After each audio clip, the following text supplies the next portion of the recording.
Hello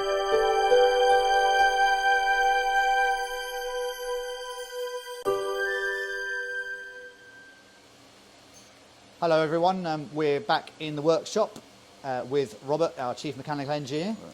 We're here to make a part 2 of our Mad Bess update. I realise it's been quite a while since we've done the last one. I think it's back in 26th of April 2020. Unfortunately lockdowns hampered us a bit.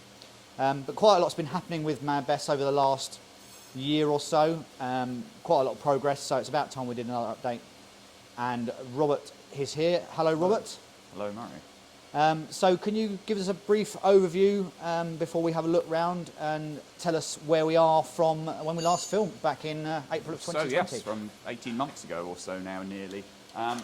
So the big thing, if people remember the last video, was we had the boiler off and that was, we were getting ready to send that away for overhaul. And we were just starting to strip down the frames and so on to produce the loco back to its component parts. So yes, the boiler eventually went away in about Easter last year, so just after the sort of initial period of the first lockdown. That went down to Bennett Boilers down in Glastonbury. We did a good job on refettling it, re-welding bits that had thinned around the tube plate and so on, and redoing the tubes. So that's now back with us. It arrived back just before Christmas last year, so good timing. It made it in back before the second lockdown. In the meantime, we obviously weren't resting on our laurels here, so we had the frame completely to bits, and that was fully stripped down back to bare metal to check for cracks and so on. All the component parts of the motion were similarly stripped and checked for defects and so on. Then early in the year, people might remember from the other video, from the new flat wagons arriving, that we also got some new wheel sets at that point. So that was the start of putting the loco back together. So after a full repaint of the frames, the new wheel sets went back in once we'd pressed the axle boxes on and the cranks and so on. That went back together, the motion went back in, and then we could get the boiler back on, which was probably about April, March this year. So that's gone back in. The boiler has now been redressed and re-lagged, so the lagging will keep all the heat in the boiler, and then the plates go on top of that just to keep the lagging in place.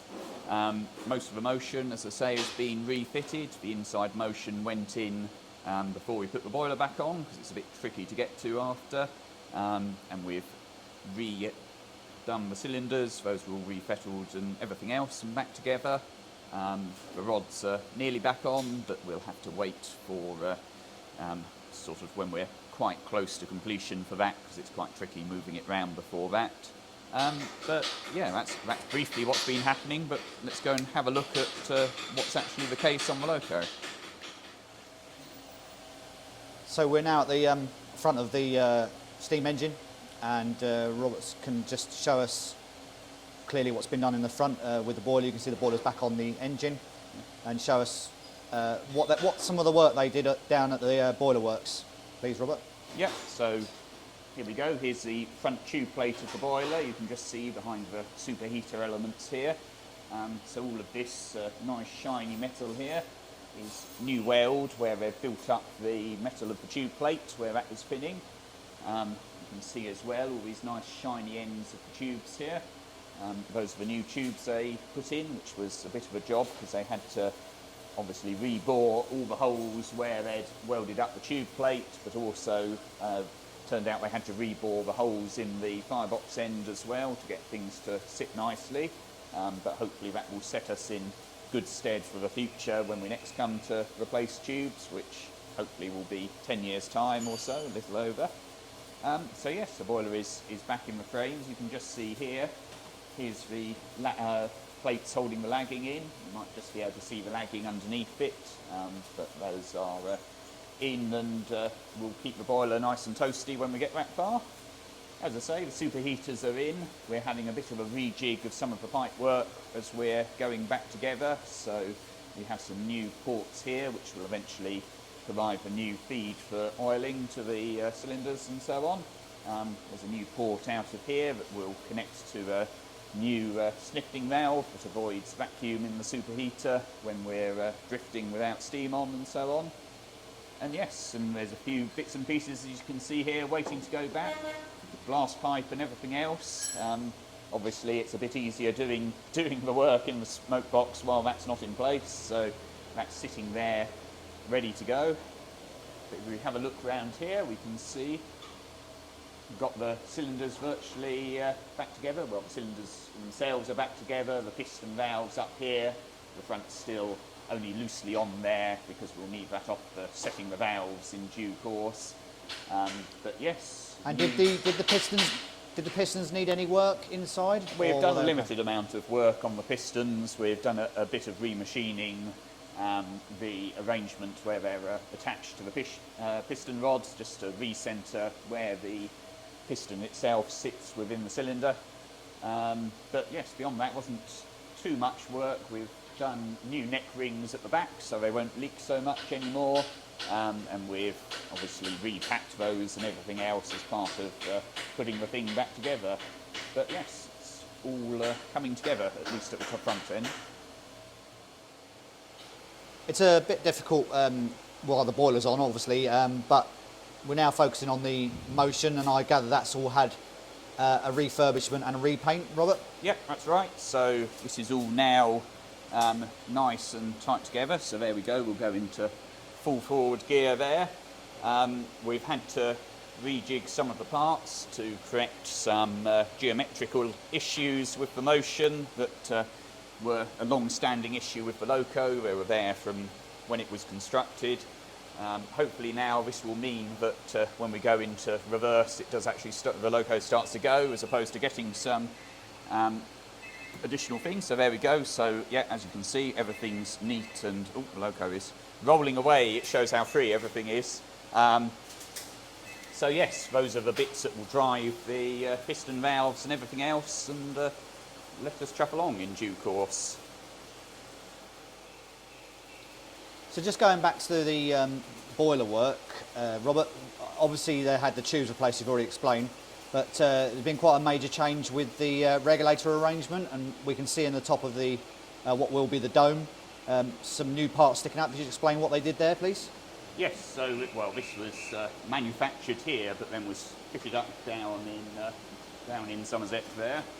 So this is a new commercial stainless steel ball valve. So this replaces the old slide valve we had here.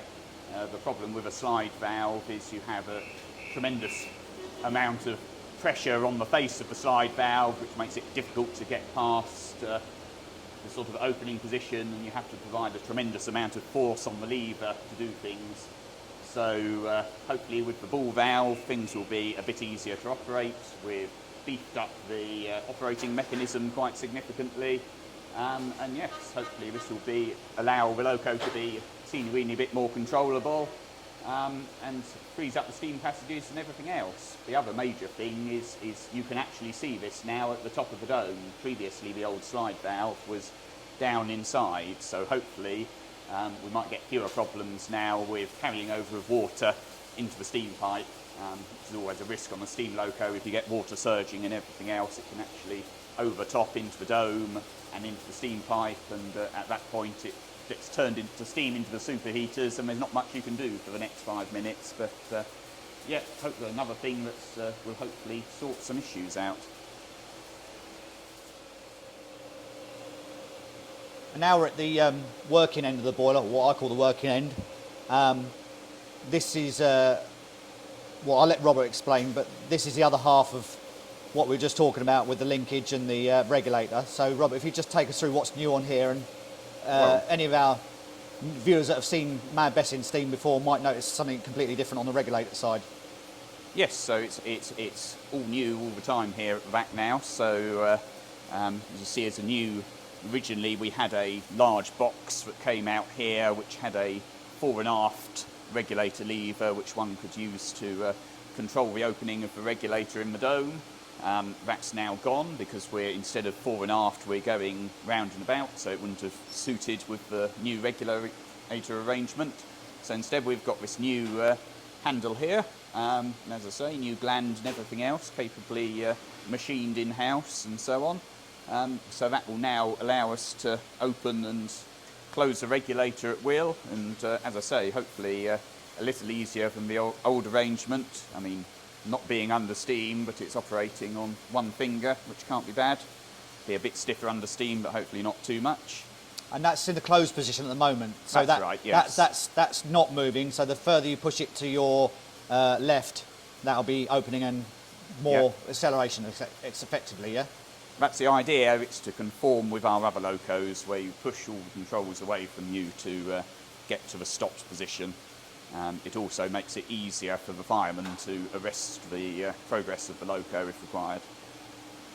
So anyway, other new shiny bits here, a new set of sight glasses. The bottom cocks on the old sight glasses unfortunately expired when they were coming out the boiler, so that's just a cost that's been incurred. But yes, these are fortunately commercial off-the-shelf parts. There's companies that still make these bits and pieces on occasion. So yes, they're all in and ready to show us the level of water in the boiler when we get as far as filling it up, of course.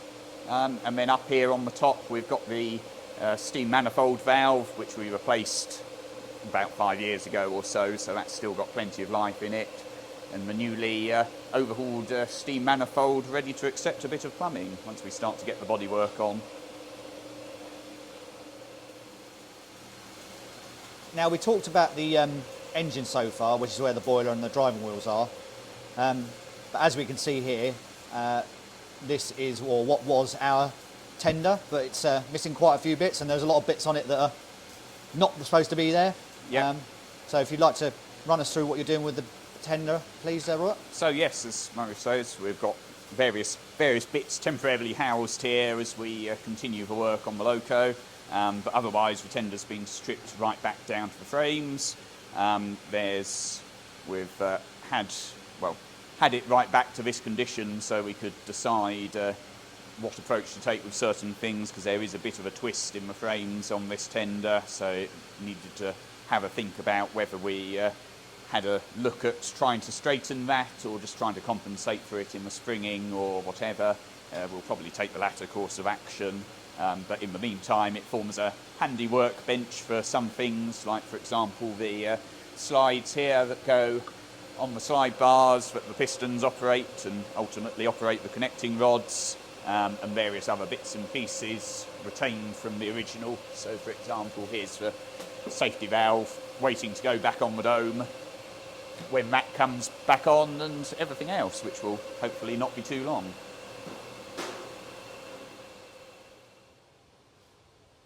Now we've moved outside to some of the larger items, and this is the saddle tank that sits over the boiler.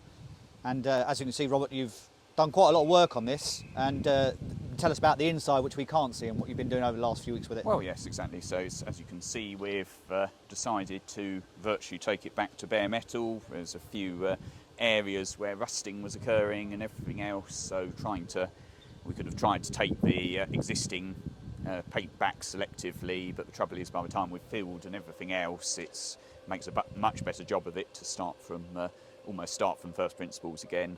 So yes, it's had a long life on the loco, 25 years nearly in service, and of course it was built significantly before that, so it's well over 30 years old.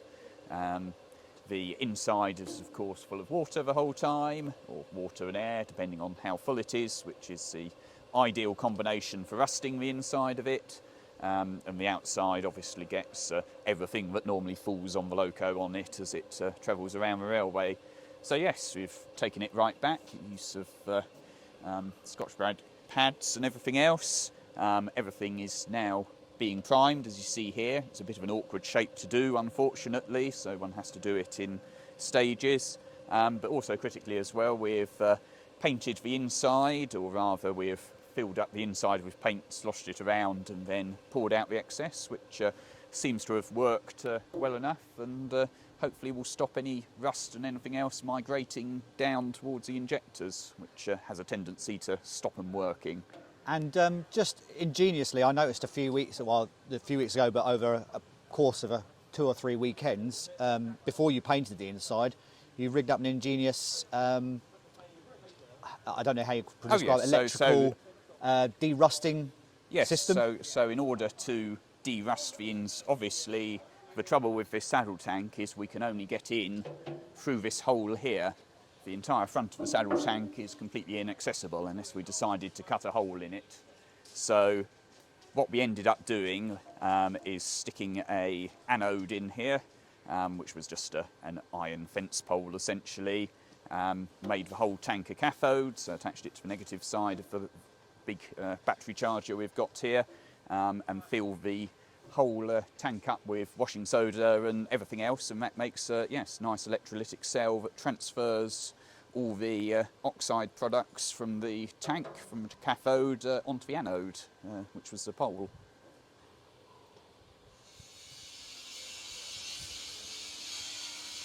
And finally, we're outside on one of our flat wagons. We can see various painted and unpainted objects. So Rob, if you can just run through what's being done here for the final part of this video. So yes, so you may certainly recognise the shape of this bit, even if it is lying down, which is the front of the cab. And we have various other cab panels here. These have been taken right down to bare metal like the saddle tank to address a few issues with rust and everything else, and now they've been primed and are slowly getting the top coats for the inaccessible bits, which are sort of inside the loco and everything else, which are a bit difficult to paint once things are in situ. So yes, these as will be the inside of the cab, and then sitting down the back here are all the bits and pieces from the tender and everything else. So we've got, well, these are the roof sheets from the cab, but then we've got the back cab from the tender, we've got the fuel tank, and we've got obviously the main water tank from the tender, albeit sitting upside down at the moment. But yes, hopefully these will be we'll finish painting the bits that need painting now before too long, and then they'll shortly be going back on the loco, and the whole thing will be grey initially outside because it will be in primer. And just to finally finish off for our viewers that love Mad Bess and like riding behind her and want to see her back as soon as possible, I won't go into too much, but there's, could I say, a potentially a colour change maybe. You can see the old colours on the tender at the back there, and potentially there might be a bit of a colour change, a different colour scheme depending on what our members vote for. Yeah. So thanks Robert, that's brilliant. Thanks for this update, and hopefully this time round we'll get to another update a bit more sooner than the last one. Well, yes, hopefully it will be back and working within the next 18 months, so yes. That's where I have. But thanks for your time this morning, Robert, and keep up the good work, and we'll see you again soon next time. Many thanks.